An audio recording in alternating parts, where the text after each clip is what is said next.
iliweza kuwa namba 1 ikawa namba 2.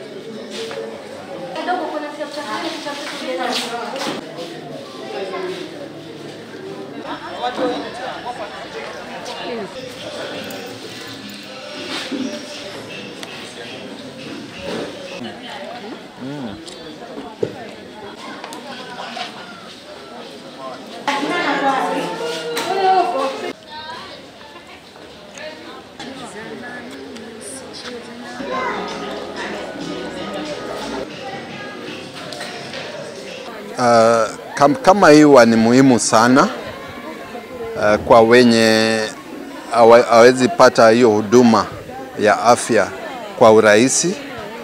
Wenda ni kwa sababu ya ile distance, ukiwa hospitali iko mbali, ama saa zingine ni mapato yako chini, kwa hivyo watu hawana fedha ya kuweza kuwapeleka hadi mahali pa kupata huduma hiyo.